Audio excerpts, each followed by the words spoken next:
The Midwest supporting, bruiser loving, positivity spreading, world's most dangerous podcast. Join former pro wrestler and promoter Dave Dynasty as he supports and promotes Midwest pro wrestling. Keep on growing with the Midwest Express. This is the Dave Dynasty Show. Greetings and welcome to the Dave Dynasty Show. This is your host, Dave Dynasty. I apologize. You know, we bragged at the anniversary show, the one-year anniversary show, that we weren't missing weeks and we were relatively on time all the time last year. And then since then, it's just been crazy. I do apologize for this episode being a little bit late with the holidays and everything. It's just been nuts. So, yeah, there's not going to be a lot of me talking here today. Just a quick intro. We're going to get to the meat of the episode, the heart of the matter. A great interview with Flying Fred Curry Jr., Rocket Fred Curry Jr., the son of Flying Fred Curry, the grandson of Wild Bull Curry. What a lineage. What a guy. Was a fine talent in his own right. The legacy there with the Curry family is amazing. This is a spectacular interview you are going to love to hear. But we're going to get right to that. And, of course, we'll have wisdom from Mance Warner following. Yeah, we will hopefully, my hope is to get one more episode together. Our annual, a very Dynasty Christmas coming up. And have that out on Christmas Day. Fingers crossed. Lots of things have to happen between now and then. So hopefully that does happen, and we get to give you the craziness that is us in Christmas. So we're going to take a break, and when we come back, we will have the interview with Fred Curry Jr., so stick around. You've heard him here on the Dave Dynasty Show as a guest and as host of the monthly Graham's Gallery episodes, and now you can hear his stories. You can own a copy of Confessions of a Big-Time Wrestler, the audio book from Dr. Jerry Graham Jr., former multi-tag team champion in WWA and owner of Bruiser Bedlam. You can hear all of his encounters with the various wrestlers, places, and promotions he's worked as he tells about his colorful, long, and illustrious career. You can have your own copy for only $25, and that includes shipping and handling. It's very simple. Go on Facebook, look up Jerry Jaffe, Jaffe, send him a private message, and make arrangements to purchase a copy of Confessions of a Big-Time Wrestler now. You will not regret this purchase. And welcome back to the Dave Dynasty Show. I am your co-host, Ike Isaacs, and today I am joined with the Rocket Fred Curry Jr. How are you doing today? Doing great, Ike. Thanks for having me on. Oh, absolutely. It's my pleasure. Well, we'll go ahead and get this going. So, Fred, how are we doing tonight? Doing okay? Doing well. Doing really well. That's awesome. All right, then we'll go ahead and hit the meat of the interview today. First question, as always, is where are you from? Originally, I'm from Columbus, Ohio. My family, my father, my grandfather, they're from Hartford, Connecticut, and right now I live in Westerly, Rhode Island. Okay, very cool. So then I'm assuming you grew up in Columbus, Ohio then? Yes. Absolutely. What was it like growing up in Columbus, Ohio? Did you play any sports? Yeah, I really enjoyed Columbus. Growing up, I played soccer, and then I went on to play football. My biggest sport was lacrosse, where I started when I was in 6th grade, and then I played all the way through college. I went to the Ohio State University on a lacrosse scholarship. I started 4 years there and graduated from there. Right on. Yeah, I say I'm from a neighboring Columbus town. I'm from Columbus, Indiana. Not as nice as Ohio, but kind of the same. But definitely, yeah, right. But it's very cool, though. You know, it's a good way to get kind of a basis, because a lot of the people I talk to when they talk about wrestling, a lot of people tell me that they played football, but I've never heard lacrosse. But I love lacrosse, so that's cool, though. Yeah, it was. I played football for a little bit, but lacrosse, obviously I was much better at lacrosse, being able to carry through into college, and always had a passion for it, still watch it, and was very honored to be a part of that program. It's a great university, and it was a great experience to go there. No, absolutely. So then, of course, we kind of got an idea of what you kind of did when you grew up in terms of sports. Now, did you watch wrestling as a kid? Did you have a wrestling influence in your life? Well, I'm a third-generation wrestler, so my grandfather, Wild Bull Curry, wrestled for about 40 years. He traveled everywhere, worked for everybody. He worked in Japan, WWF. He worked all the territories back in the old days because that's what they were. My father followed in his footsteps. His name was Flying Fred Curry. He wrestled predominantly in the 60s and 70s and early 80s. He also got to work for all those people, Detroit, San Francisco, Fritz Von Erich down in Texas, Paul Bosch, Japan as well. And then growing up, I was never really, wasn't reared to do it per se. As far as I can remember, when I was a kid, my father was pretty much out of it full time, but in the summertime, we would still travel, and he would work shows for the original Sheik, Ed Fairhat, for big-time wrestling out of Detroit. So I would travel with him to Toledo, various towns in Ohio, Cleveland, sometimes up into Michigan, sometimes into Indiana, Pennsylvania. So I watched it when he wrestled, and then growing up in the 80s was the kind of emergence of WWF as we know it now. So I would watch it on Saturday mornings, kind of under the radar because Dad didn't really follow it anymore, and I would kind of have to sneak it in there. But then I developed a liking to it, you know, watching Macho Man Randy Savage and Rick Rude and, you know, all those guys that were wrestling in that era. So I was kind of fond of it, but it never really was an aspiration for me. My father always told me, you know, he wanted me to use my head something else than a punching bag. So he kind of discouraged me from getting involved in the business early on. You know, he wanted me to focus on athletics and academics, things like that. And once I went through college and I played for Ohio State, and, you know, we did really well. We won our conference championship. And then once that was over, I was set to go to law school. Oh, wow.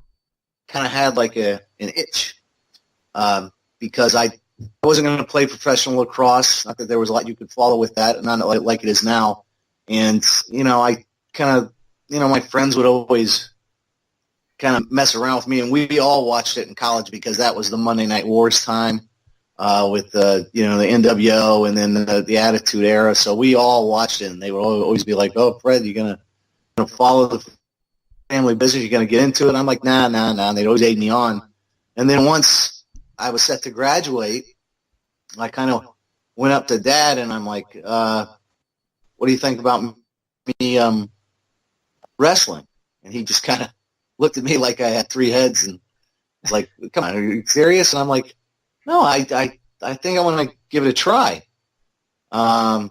So he took me down to one of the local wrestling organizations in the Columbus area, run by Bull Miller, who let us come in there during one of their training sessions. And, you know, I was right off of getting done with the lacrosse season, so I was what I thought was in pretty good shape. So he takes me to that school, and then takes one of Bull's students and says, "Okay, Freddie," he puts me in there with this guy, and he says, "Okay, work him out." And I'm like, What do you mean?" And he goes, go ahead, have a wrestling match. What do I do? And he just kind of looked at me. He goes, what do you mean, what do you do? You know what to do.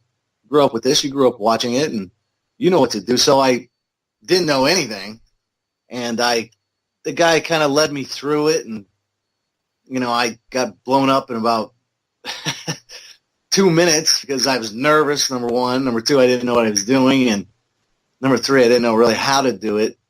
And so I went through it, and I was okay with it. And then the next day I woke up, and, you know, I felt like I'd been hit by a truck because I taking bumps and doing things that I wasn't used to doing. And he calls me up and he goes, you still want to be a wrestler? And I said, yeah, yeah. And so what he did is he opened his own school that summer and started training me. Wow. So, I mean, that's kind of an interesting trek because, I mean, a lot of the other people that I talk to, you know, they have those stories about, well, I kind of just knew a guy who knew a guy, you know, and I got into the school, or, oh, I just happened to meet this person by chance. But you were taught by your father how to kind of do the trade, basically. Yeah. When he opened his wrestling school, this was the summer of 1999. And it was some barn-looking building outside of a racetrack in Ohio. He knew the guy that ran the racetrack, so he put out flyers and he pamphlets, and he got his students, and then he got this god-awful ring that was so uneven and probably dangerous to work in, and this is in June through August in Columbus in this barn. So it was hot, and I guess we had maybe 10 guys, and he just he was relentless on me. I mean, he would have me pretty much. The guys would just train through me. So every drill, every thing we learned, I was more or less, for lack of a better term, the spot monkey. And, he was hard. I think he was trying to beat it out of me, just to make sure I wanted to do it. I talk about aches and pains and just, breathing in that dust every day. And I kept coming back, and, like when we learned how to take backdrops and things like that, he'd make me take like 30 of them, 40 of them on this plank crap ring that had no spring, no bounce, no nothing. And it was uneven, so there was really no sweet spot to fall. But yeah, you learn how to land correctly. I'll tell you that. Yeah, I'm sure you do. After taking a couple of bumps that probably didn't feel too good, you're like, well, I better figure out how to make this work. Oh no, yeah. And he'd go through, teaching everybody how to register and sell, and he on the mat, he just stomped my chest and for real. That's safe, but for real. And he goes, you're overselling. I go, I'm not selling anything. This is real. So we went through that. For that summer, and then got set up in my first match, which was a tag team match with him at the Newport on Ohio State's campus. I think late that August, which was interesting because the week before that match, now mind you, I'm tag teaming with him. He gets back in the ring. Okay, we're going to tag team. Yeah. He promoted the event, and I was still kind of fresh in the lore of Ohio State at the time, so we were going to draw a lot of people, a lot of advertising through radio and stuff. There was no social media or anything like that back then, so this was all like hitting the road kind of thing through radio, through television. And the week before, I'm training in that same dump of a barn, and I took an arm drag from one of the newer kids because we kept getting new kids and it wasn't correct, so I ripped out my groin. a week before that match. And he wasn't there when I did that, and there was no way I was going to tell him because, we had my first match the week after, and so that whole week going up to that match, there was like a trainer at the horse track that the guy set me up with to try to get it where I could move, and I still don't think to this day he knows I did that. But it was a bad injury going into. Oh man, especially like that kind of injury, like you said. I'm not gonna say it's debilitating, but that's something that affects how you walk. So and something that's pretty walk and run intensive, such as wrestling. How did you compete in that match? Well, I think it's funny you talk about walking. That was probably the hardest part, because when I eventually got into the ring or wrapped, I knew what to do. They told me how to contain it and all that stuff. I made sure I stretched and all that. But as far as walking, talk about no selling, the limp in front of them. That was difficult because, tearing your groin is like it's fire. And, it was really bad. I've had a lot of injuries, especially through the business and whatever I've done. That was horrible. But going into the match, luckily it was a tag match, and he kind of led it. Of course, he guided it, and I just made sure I didn't do any lateral movement. I was just straight on, and I suppose in a weird kind of way, I never really thought about it till this moment, but taking all those horrible bumps that whole summer and learning how to fall probably helped me in that situation to get through it. So we pulled it off. Yeah, I was gonna say. I imagine that extensive training from your father had to, take a bump. Probably made it to where it wasn't so painful. Yeah, or at least I could function. Yeah, so we got through that, and then he had another match promoted a month or two later. I can't remember. Enough time where I forgot about the groin. It was same venue, bigger crowd this time. He paired me up with Sabu against two other guys. And that was pretty exciting for me because when I was growing up, going to the matches, Sabu was breaking in with Sheik.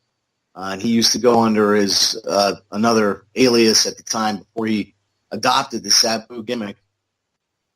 So, I knew him, but I didn't know him because I was a kid when I met him before. But at the time that he paired us up, he was still way over in ECW and Japan, and he was pretty famous. And I was really excited to go into that match. And a really special thing about it is the original Sheik came down to watch it. Oh wow! Yeah, I remember the Sheik as a kid. He always, in public he's the Sheik, but to me, he was always very friendly, of course, because my father, my grandfather, and it was really, really something for him to come down from Detroit. It was in his later years, so Sabu pulled up in the Sheik's trailer, like a Winnebago, yeah, right downtown Columbus. And Sabu's driving, and out comes the Sheik and his wife Joyce, and I hadn't seen him in a while before that, and that was like big. He never went to anything, especially like that, especially like an indie match or anything like that. So we get into the locker room, and before the show, all the wrestlers there, I brought them in from all over, a lot of really good talent from predominantly Midwest, Pennsylvania, Michigan, Illinois, Indiana, Ohio. And we get into the locker room. You know, you go over whatever, you go in the locker room, and the Sheik comes walking in the locker room. The place just kind of went dead, silent. And then he spoke. He never spoke, you know, in public. So he just kind of looks over. Sabu's standing against the wall. My dad's standing against the other wall. And my dad at the time had a beard, one of the only times he grew a beard. And Sheik always had a beard. So Sheik walks in and he goes, listen, he goes, we don't care what you guys do. Have a good match. Be safe out there. But I'll tell you right now, we don't give a crap about anybody here except Sabu and his kid. And it doesn't matter what any of you think, especially that guy with the beard over here. He points to my father who's promoting the event. So yeah, I'll always remember that. And that was a pretty good match considering it was my second like real match. Of course, Sabu, you know, controlled everything. But that's a pretty fond memory for me. No, I mean, it was especially in, you know, since it was so early in your career and it was like you said, your second match. That's pretty incredible and probably a very memorable moment, I would imagine. Yeah, I was green as hell too. I mean, the guy, one of the guys we went against, one of them's name was TNT, the other guy was JT Lightning, and I was really like overexcited because the crowd was really behind us. You know, a lot of my old lacrosse guys were there. It's probably, I don't know, I'd say there's probably about 1,000 people in that, so that was packed for that building. Wow. And I remember, like, when I would get in the ring, I'd be anxious, and the guys we were going against would, you know, always beg me up. So I saw stars a couple of times in that match. They potatoed me pretty good, just to learn me or slow me down a little bit. But yeah, it was something.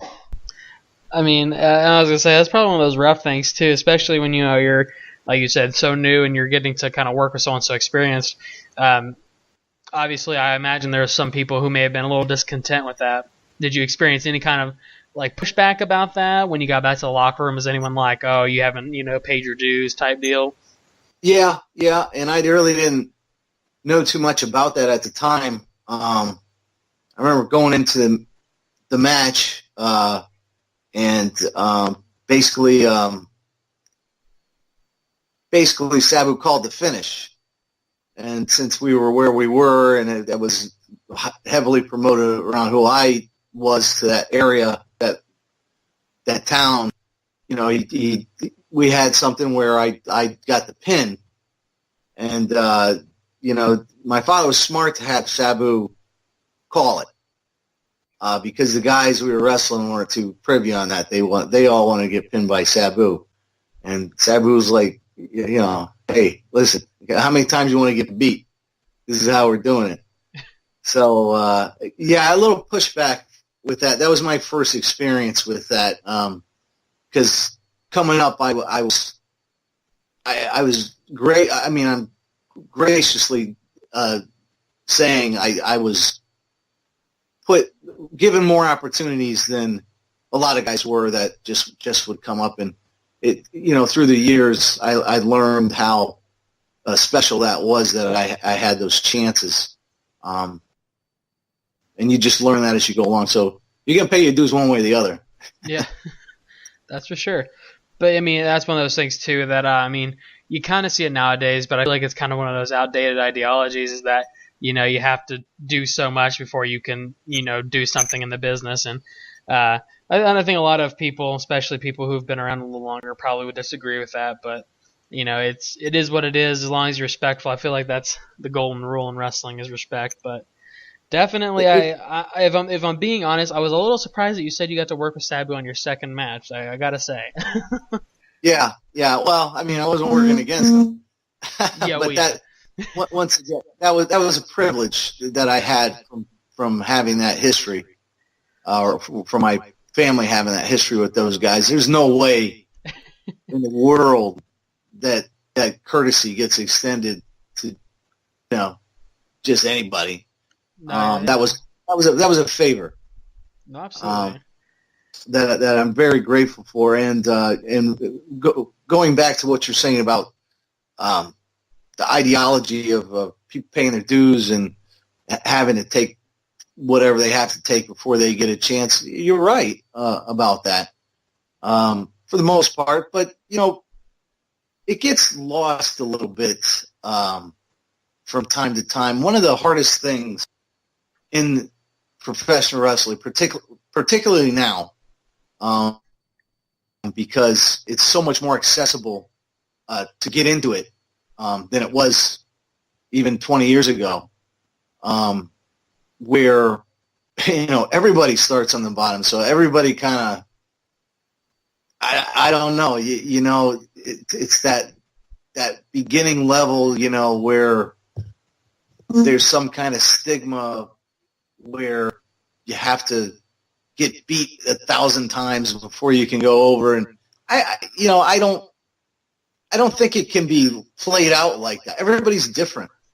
I mean, you get into it, you get over, you learn how to become a better wrestler in your own way. Not everybody has the same path, so that animosity is always going to be there. I mean, take it to the highest level now. You look at some ways of how people reflect on like a guy like Brock Lesnar being able to just come in and do what he does and not be day in, day out like all these guys, but he's different.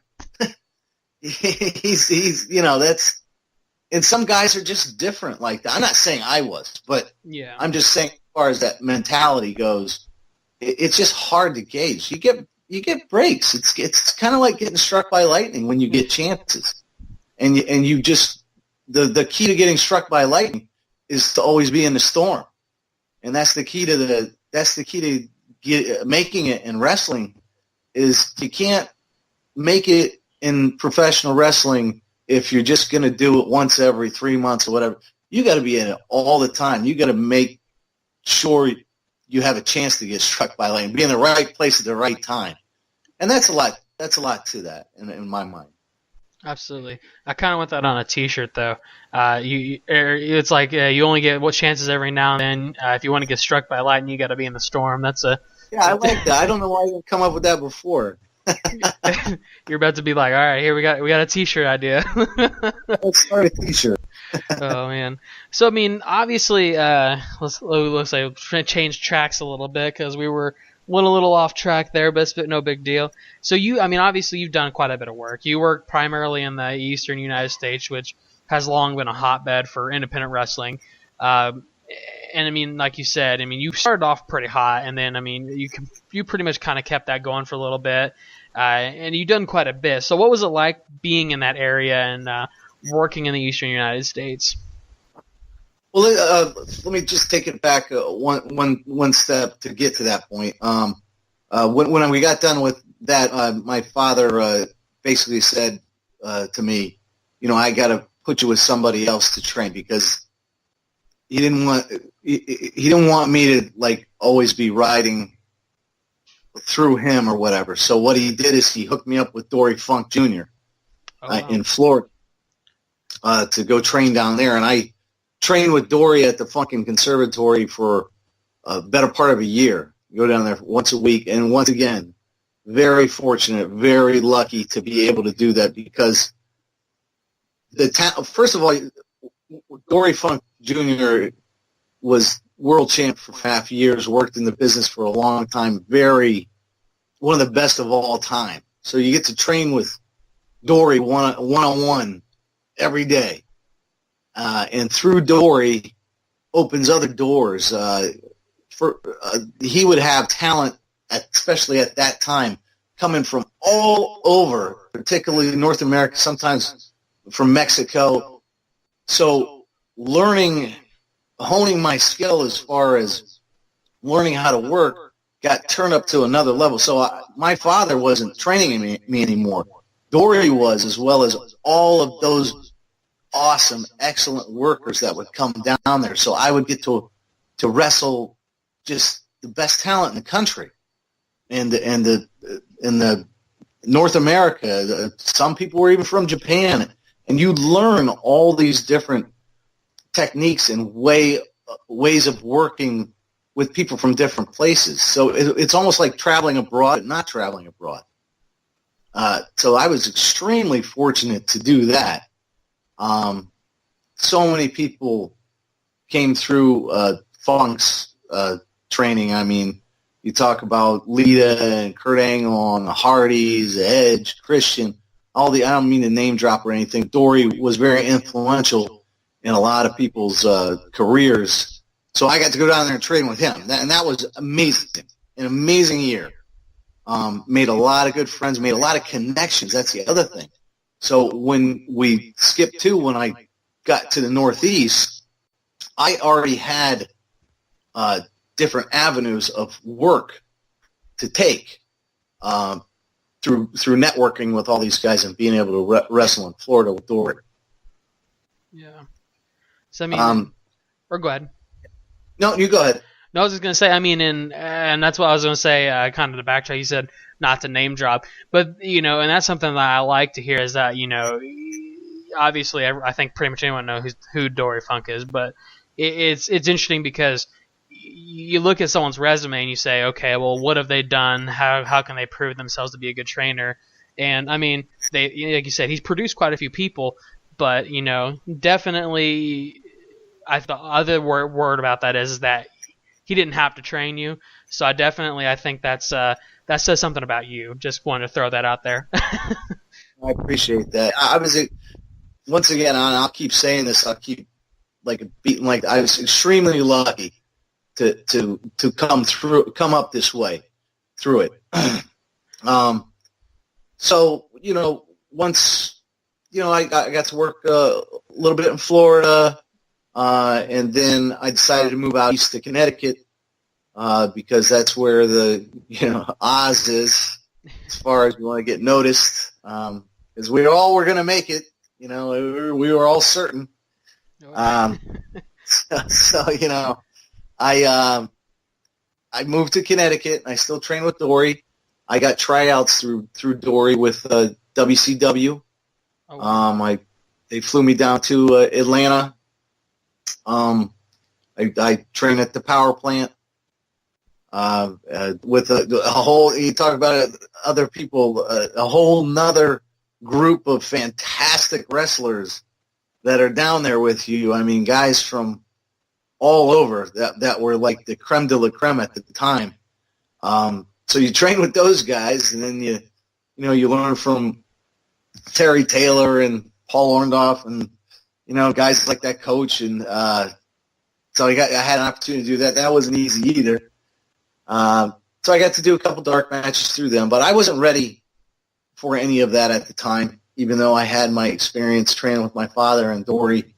I wasn't ready to work in front of a WCW crowd or WWE crowd or anything like that. So when I moved to New England, moved to Connecticut, I got hooked up with some other groups that you would meet at places like the Cauliflower Alley Convention in Las Vegas. So my first break with an organization was with Sheldon Goldberg and New England Championship Wrestling. And they were just starting up at the time. They're still going on. It's a very solid group up here in the Northeast. So you talked about if there was any kind of animosity towards me when I was working in Ohio and I got to tag with Sabu. When I got to New England, I felt that a little bit more because I came from Ohio and then through Florida, and in those days wrestling magazines were a little bit more prevalent than they are now. So I would get a print in Wow magazine or one of the other ones. So when I came through there, I mean, I was a jerk right away. Everybody kind of looked at me up and down like, who's this kid? And it was kind of important for me to get out of my friendly zone, because if you want to, get over and learn how to work or make it to the next step, you have to go to other places.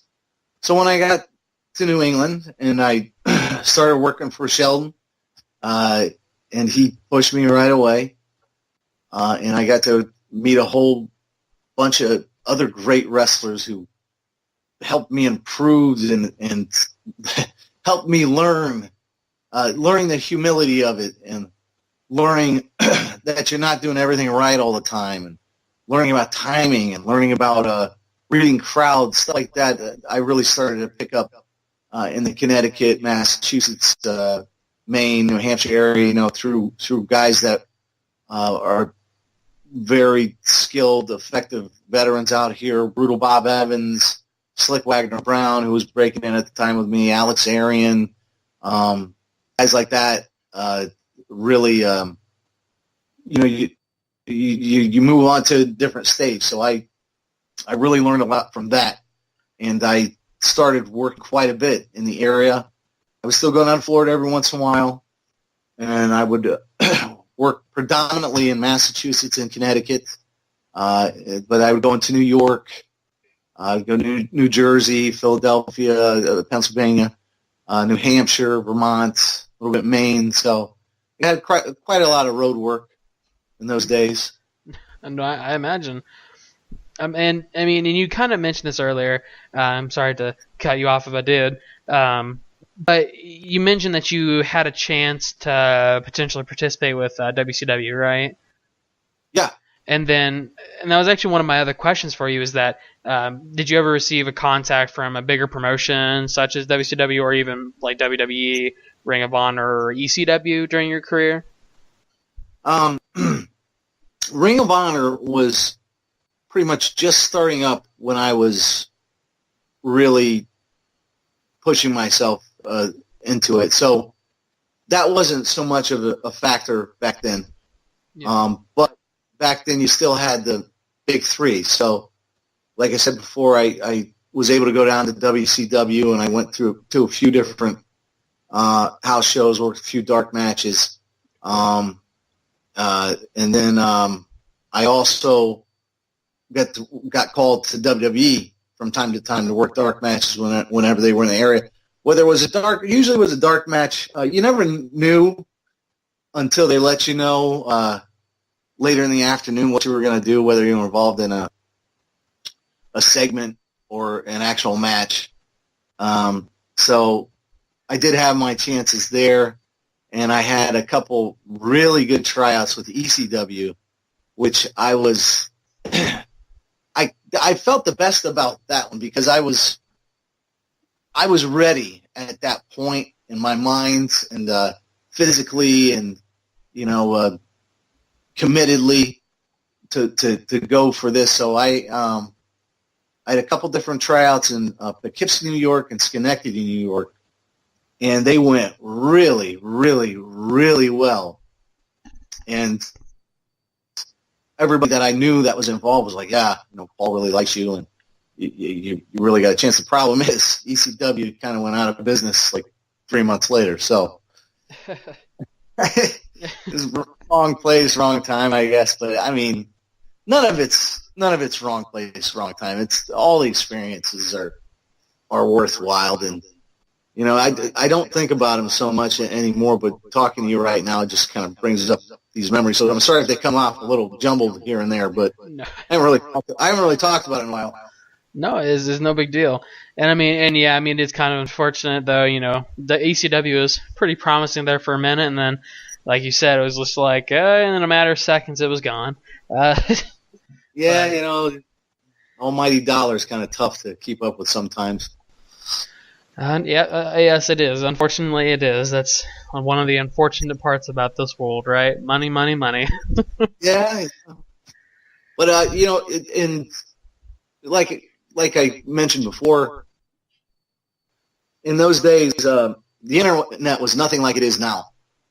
So, you had to be lucky, or you had to know somebody, or you had to, you'd send out your VHS tapes to here and there. And that was always okay, but they weren't, the amount of tapes all these people must have received, they weren't going to look at it unless they were already looking at you. Right. So it wasn't like today. Today is a complete different animal, and sometimes I think about that as far as it's not as hard to get yourself out there anymore, and it's not as hard to get noticed. It's not as hard for fans to pick up on you, whether they're looking at you online through YouTube or whether you're self-promoting yourself on social media or whatever. It's such a much bigger arena where guys and girls can get noticed on a whole different platform that can open up a whole new world of opportunities. It is a completely different animal now, and that's why you see that the business has kind of changed as far as what you're looking at in the ring, work rate and the kind of matches and who gets chances. You know, I look on TV every once in a while now, and so many of those guys and girls, you know, I was working with back in those days, or they were breaking in at the same time that I was. And, I mean, I'm like, God bless them. They stuck it out that long. They took so much crap for 17, 18, 20 years to finally make it. But that's what it takes. You gotta fall in love with it for it to love you back the same way. That's no truer statement has been made. It's a very, very rough business. I mean, I think it's a little easier now, but I mean, even then, it's still difficult to succeed. But that's actually one of the things I wanted to kind of talk about next. Is, you know, obviously sure. You at some point did retire from in-ring wrestling. When was it that you did hang it up?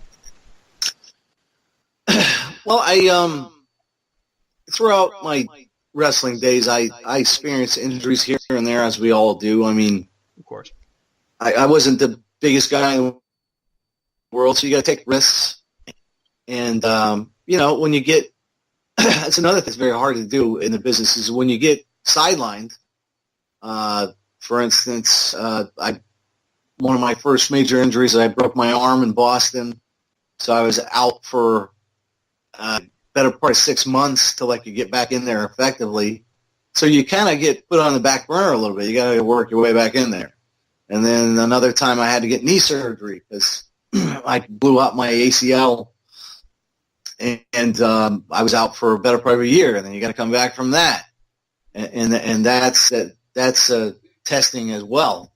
Yeah. So throughout it all, you know, and then life takes over. You got to pay bills. You get a career, you get a job and something else. And we all have other jobs. You can't live off the business alone unless you're lucky enough to be able to do that. So that takes priorities sometimes. I mean, weekends would be slight. You know, you either going to travel, you're going to drive 5 hours for, you know, hopefully $50, or work a regular job for a decent wage. So it tests you back to the love thing. So basically, you know, I started to lose my desire for it. So in 2011, I decided to kind of hang it up and focus on other things.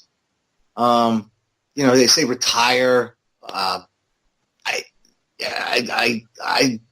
don't use that word necessarily because it wasn't like I was making a living off of it. And I wasn't as great as some of these other guys that have retired per se. So I've been out of it since then. However, my brother Nick is really breaking in now, so you never know. Who knows? He might drag me back in there for one or two. Hey, you know, we're happy to see that, and in fact, if that does happen, you better believe you'll be getting a message from Dave. No, yeah. My brother Nick, he wasn't a lacrosse player. He was actually a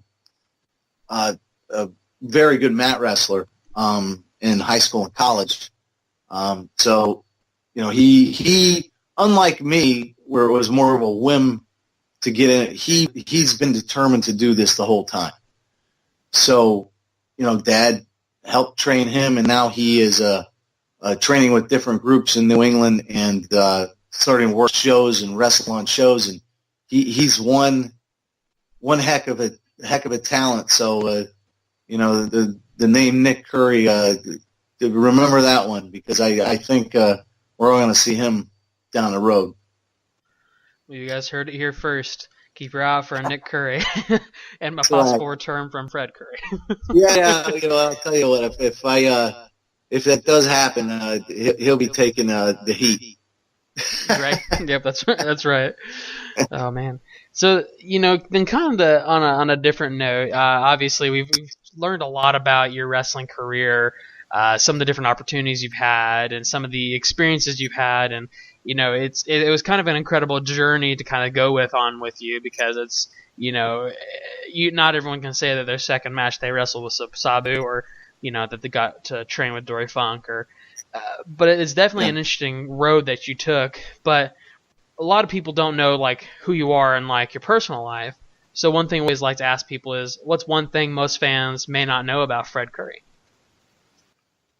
That's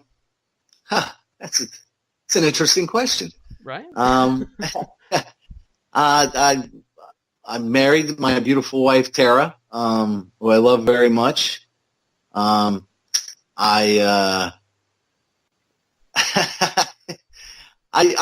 tell you what, I'm a huge theme park enthusiast.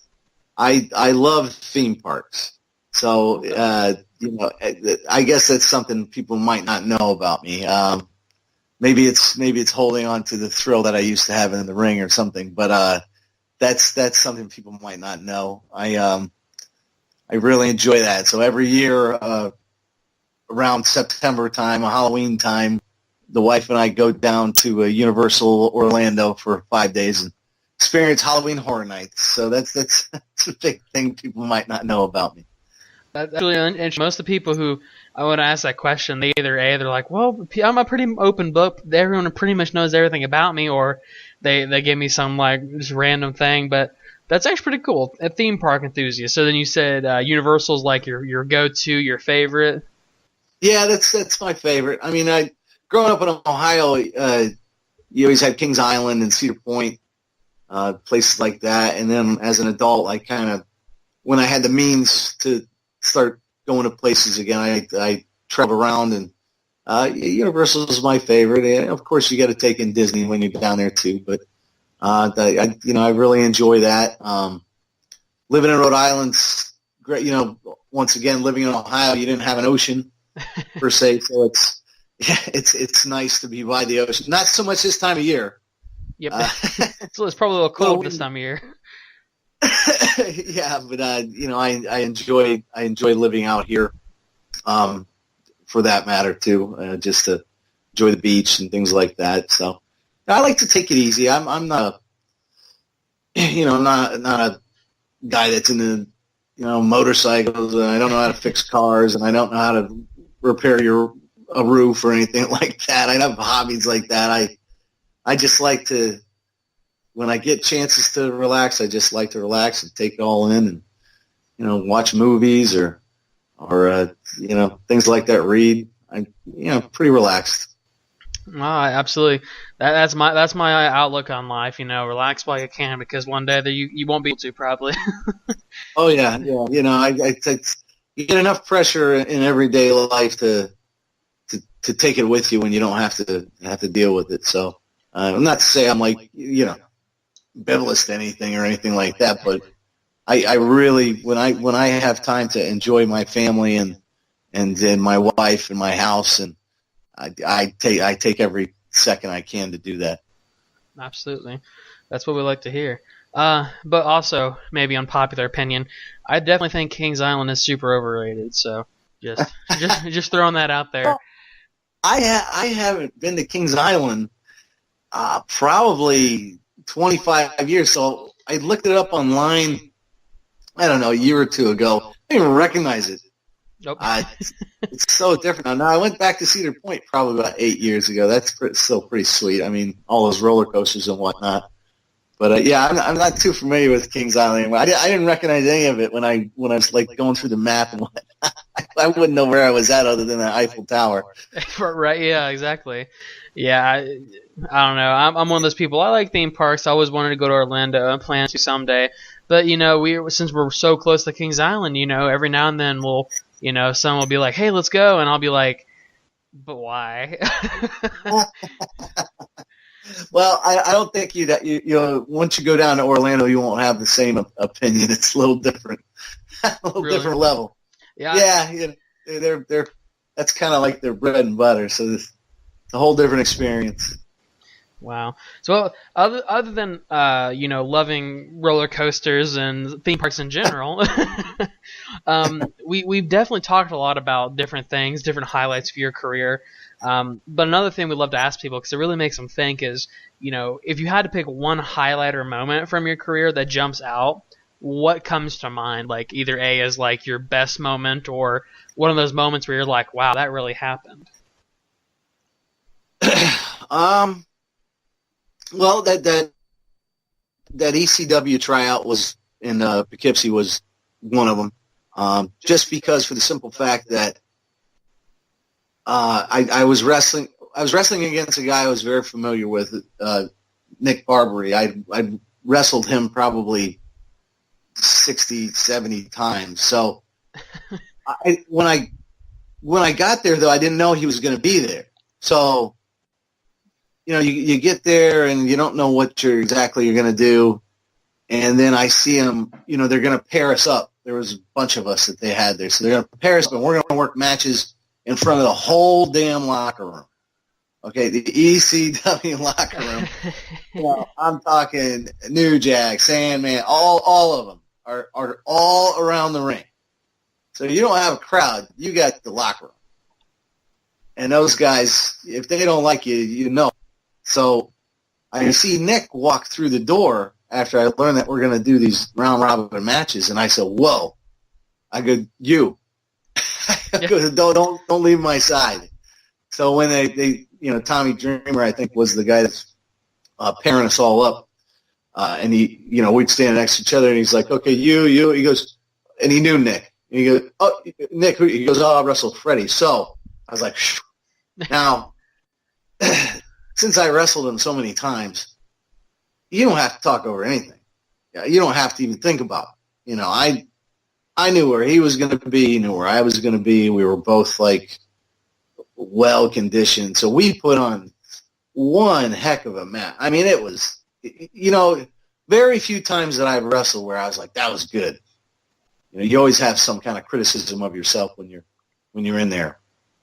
So we had there was a couple guys that went on before us, and they were trying to do too much, and they laid an egg. It was horrible. I felt bad for those guys because I knew both of them, and they were like really hard on themselves afterwards. And that's another thing with wrestling. When you make mistakes, you can't let anybody know, because if you don't show it, they're not going to pick up on it most of the time. But so after that match, I'm like, very relaxed, very confident. So we went there for, I don't know, maybe it was 7-8 minutes and it just, everything was just pop, pop, pop, pop, pop, and everything made sense. And the boys and the girls around the ring afterwards, the locker room, they all clapped, stood up and clapped. And I thought that was so cool that those wrestlers appreciated or respected what we did in there. And that was really cool. And that stands out to me. I got these other things, you wrestle on Monday Night Raw and all that stuff's great and fun, but that was something that was more real to me. Because all those other moments they flash you, but I'll never forget that moment. And I'll always appreciate Nick for that because he made me look like $1 million match. So that's one that really stands out to me. Other than the other thing I was talking about when Sheik came down to watch me wrestle, that was really special as well. Absolutely. And another good question for you. This is another doozy. We, like you said, we talked a lot about different things that you've been able to do. Opportunity, stuff of that nature. But when people look at your career, that's something that I think a lot of people worry about is like the legacy that they'll leave behind. But what do you hope people think of when they look at you and your career? Well,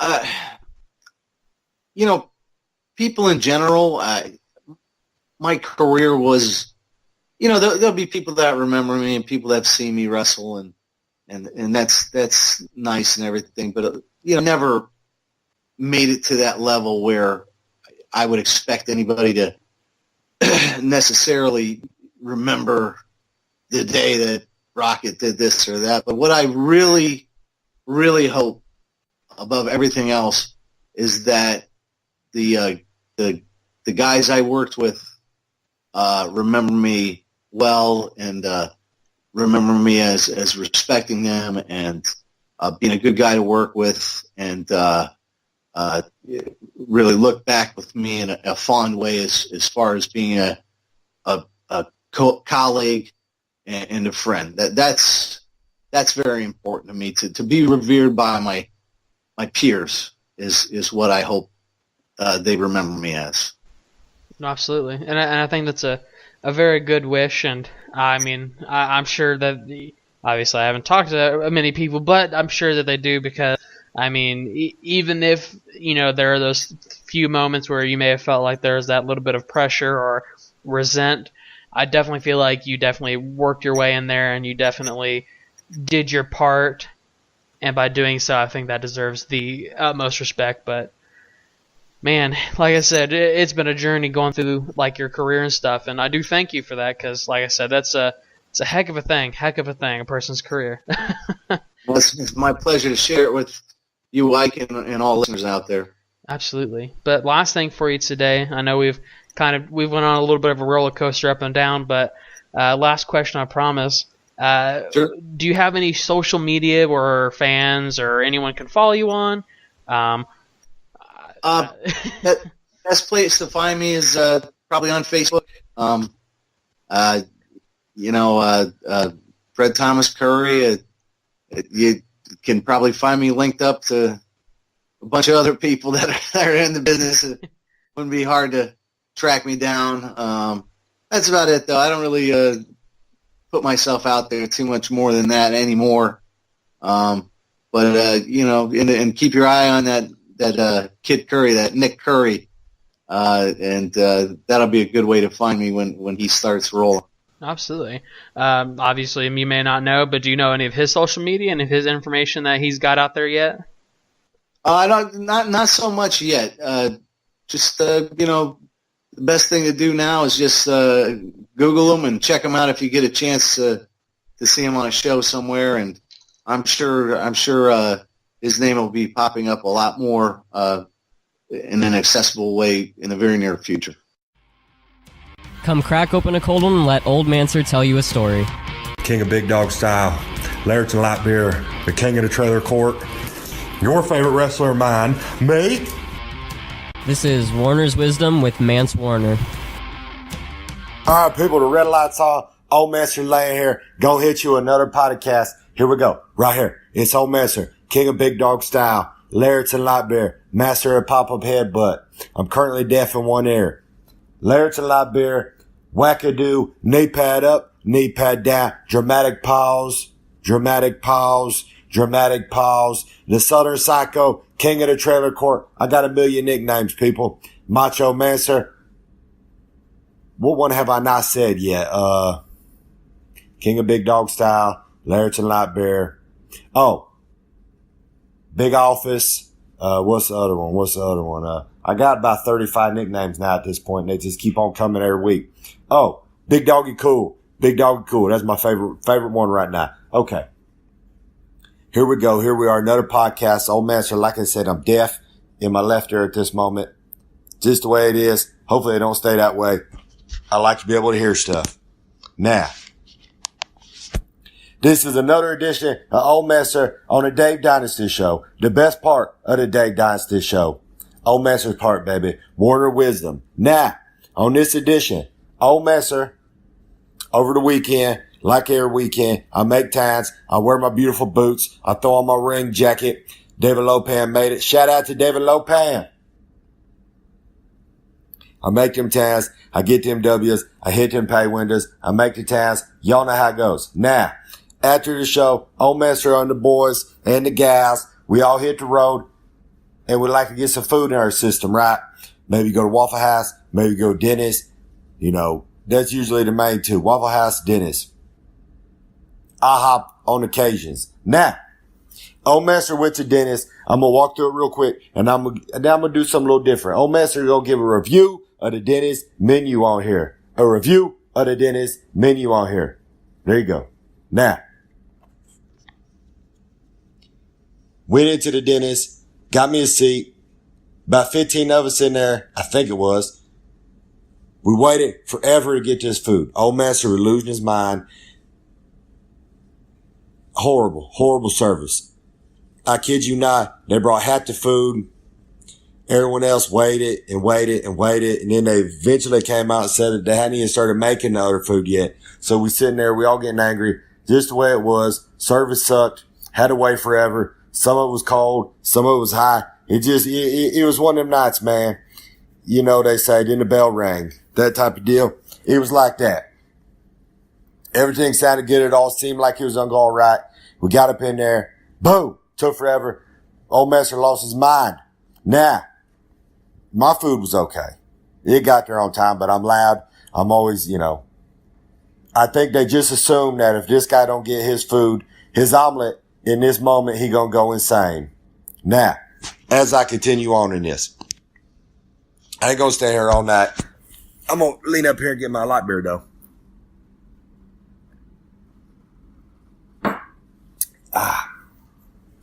Now, before I get back in this story, next week, we're going to have a very, very special Christmas edition. Y'all know Old Master love Christmas. I'm going to get on here, give you a little Christmas edition, right? That's next week. Now, back to my story. I'm getting another drink here while I'm talking.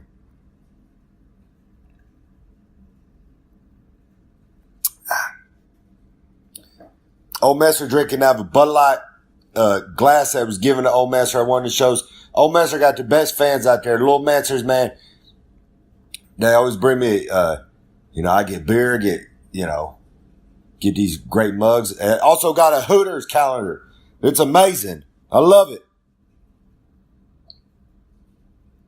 Had a bunch of coupons in there too. Old Master got them coupons, baby. Hit up all Hooters. They got good food, baby. They got burgers. They got chicken wings. They got French fries. They got cheese and chili. They throw on the French fries. I'm all about that. Now, okay.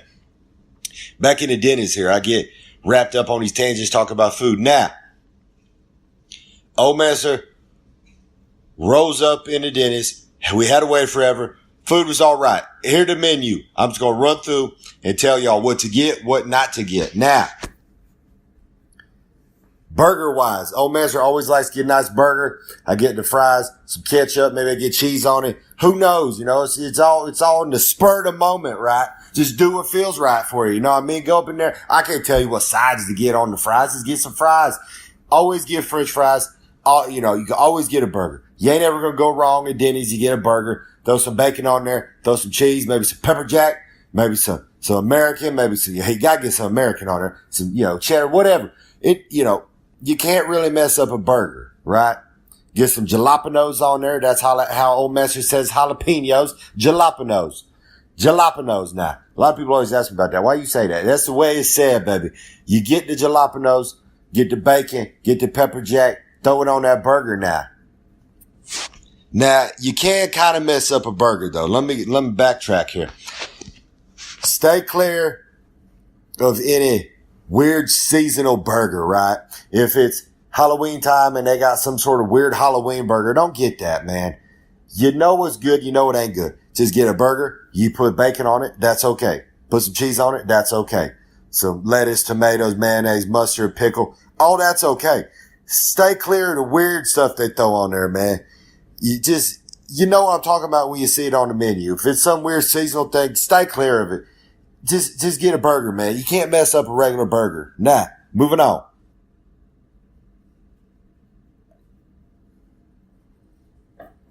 Sorry. Old Master drink a lot beer. Watching Terry Funk on the TV here up in the trailer court. Now, as Old Master was saying, get a burger. You ain't ever going to go wrong. Now, breakfast foods, the breakfast items on there. You could get pretty much any breakfast thing on there. It's going to be delicious, man. It's Denny's, dog. Old Master always is getting omelets up in there. I love getting an omelet. I'm always joking around, messing with people at the shows.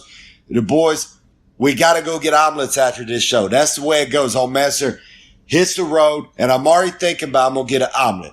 I'm going to get an omelet. Maybe there's some green peppers in there. Maybe some jalapenos. Maybe some ham, some bacon, some, what else you getting? Some sausage. Some, I already said bacon, right? You got to get cheese on there. Maybe some mushrooms. Maybe some salsa.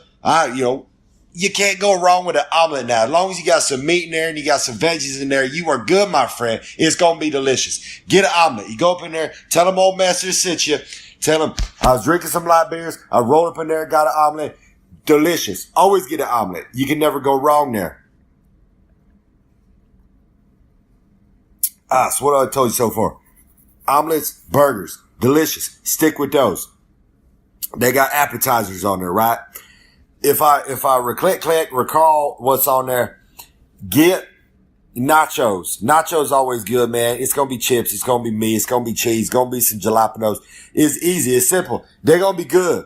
Get there. They probably got some mozzarella sticks. Maybe they got some pickles. I don't know.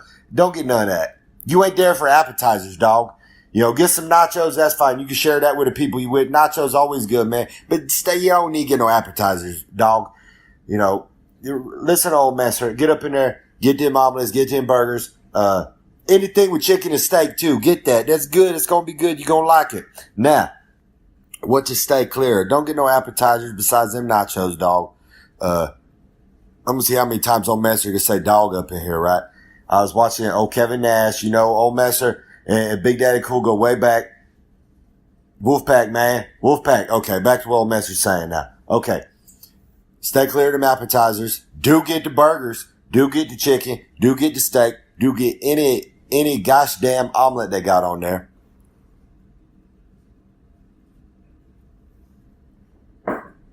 Oh, the grand slams.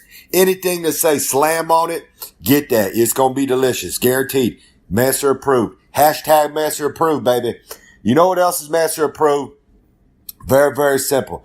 Layer to Light Beer t-shirt over on ProWrestlingTees.com. Put in master. Go on there. Get a t-shirt. Get it in, I think you get them in a tank top. You get it in a regular tee. Hey, man, tis the season, right? And as I was speaking before, tis the season. Old Master got some Christmas t-shirts too, baby. You can get a Christmas t-shirt at any live event that Old Master's at. I got them from small up to, I think, 4 or 5X. Hit up Old Master on the Facebook, on the Twitter, on the Instagram. Tell me what size you need. Look at the schedule. I post it every week where Old Master gonna be at. I got the t-shirts. You got the money. You got the green.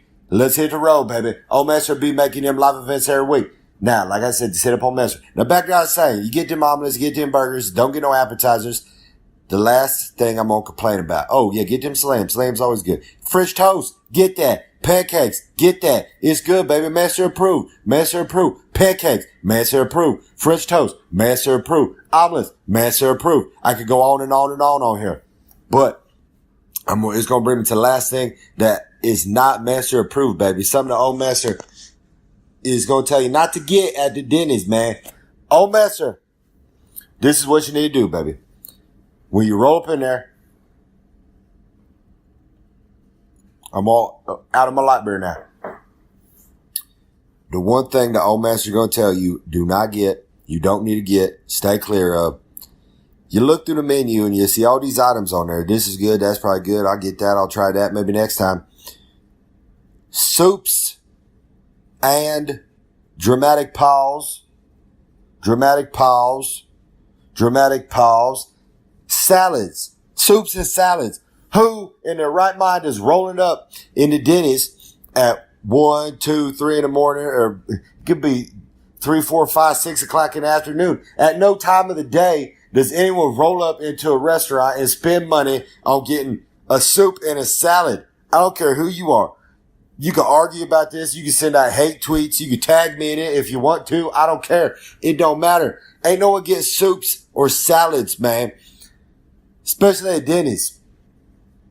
Do not get no soups or no salads. If I see you, if I'm in a restaurant and I see someone say, you know what would be real good right now? I want to get a soup and a salad that y'all making at Denny's. I will get up out of my chair. I probably had already drank 6 to 8 light beers out in the parking lot before I headed up in there. I'm going to get out of my chair. I'm going to head over to your table and I'm probably going to slap you in the face. If you're a female or a kid, I'm going to find a female in there and I'm going to say, ma'am, can I pay you a couple bucks, and you go slap that female in the face. Or I will find another child in the building, and I say, hey, little man, little lady, I will throw you a couple bucks and a free Mance Warner Layer to Library t-shirt. You can find it ProWrestlingTee.com. I'll give you a free t-shirt if you head over there and slap that kid in the face. You hit him with the dramatic pause, wackadoo, knee pad up, knee pad down, lariat, big boot, test boot. Yes, I said test boot, because Test is the man, and he threw a magnificent, Mensa-approved running boot, baby. Now, back to what I was saying, soups and salad. Come on. Don't get no soup. Don't get no salad. They probably got breadsticks up in there too, man. Don't make no sense. Stay clear of that. You don't want no soup. You don't want no salad. Get the omelets with some sort of meat, some sort of vegetables up in there. Like the mushrooms are real good. Get a burger. Get some fries. Get some cheese on it if you want. I don't care. I ain't here to judge. Get some chicken. Get some steak. Get some pancakes, get some French toast. The breakfast is all good. Stay clear of the weird seasonal stuff. Stay clear of the weird seasonal burgers. Stay clear of anything that's weird and it seems like it ain't probably going to be good. It ain't going to be good. Old Master done told you. This is where my wisdom comes into play in the everyday life, people. Now, I'm going to get off here. I'm going to pop open another one of these light beers. And like I said, next week, I'm going to be sending y'all a Christmas-themed edition now. Now get out there, buy them Mance t-shirt for your family, for your kids, for everyone, for your wife, for your husband, whoever. Get out there. Terry Funk is losing his mind out here. This is great. Okay, I'm going to get back to this, drink my light beers, and y'all have a good time. Ain't going to be as good as Old Masters, but who can? It's just, it's Old Master, man. This is who I am now. I'm deaf. I'm deaf in my ear. Okay, I'm going to get off here now, people. Y'all have a good night. Be safe. Love you. See you later. Hey, Dave Dynasty here for the Tommy Wildfire Rich School of Wrestling in Myrtle Beach, South Carolina. I've spent years in the wrestling business, from wrestler to promoter, and now as host of the Dave Dynasty Show. And I know that solid training from an experienced instructor is mandatory, and that is what you'll get at the Tommy Wildfire Rich School of Wrestling. Not only instruction from former NWA World Heavyweight Champion Tommy Wildfire Rich, but many other big-name wrestlers, managers, and referees that will come in as guests. The Tommy Rich School of Wrestling will provide in-ring training and personal character training with all practices recorded on high-definition cameras. They have over 2 tons of weightlifting equipment, tanning beds. It's all in an indoor sports facility that will host monthly wrestling events that will bring in big names to ensure that you, as a beginning student, can get seen. This school has it all. For anyone interested in proper training, contact the Tommy Wildfire Rich School of Wrestling at 843-691-9205, and you will immediately be on your way to a profession in the wrestling business. Once again, call the Tommy Wildfire Rich School of Wrestling in Myrtle Beach, South Carolina at 843-691-9205. And welcome back to the Dave Dynasty Show. I am Dave Dynasty. Thank you to Fred Curry Jr. for joining us on today's episode. Thank you to Mance Warner for the wisdom. Thank you for tuning in, joining us on our next episode for hopefully a very Dynasty Christmas 2. We're going to try to get that together. Until then, make sure you visit DaveDynasty.com, all of our social media links, and plus you can find affiliate links for Amazon.com, HighSpots.com, our Pro Wrestling Tees. Link is there, as well as our Patreon. You can make an ongoing contribution to the show to keep it free via Patreon, or you can go to paypal.me/TheDaveDynasty to make a one-time contribution to the show. We do appreciate those. And again, it helps with production costs and keeps the show free for you. I want to say each week, but as I said, with our track record recently, that's shaky, but we're going to get back on. We will have, hopefully, like I said, very Dynasty Christmas 2 coming up. And then our next interview after that should be with the Beer City Bruiser from Milwaukee, Ring of Honor star. We will have him on for an interview. It should be a great episode. In case I don't get back in touch with you and get any product out there before Christmas, everybody have a good Christmas or whatever holiday you celebrate. You know what? Peace to you, to a prosperous 2018. Let's just try to be a little nicer. What do you say? But like I said, hopefully next week, a very Dynasty Christmas 2 will be in your ears. But until then, be good, be safe, be independent, and keep on growing.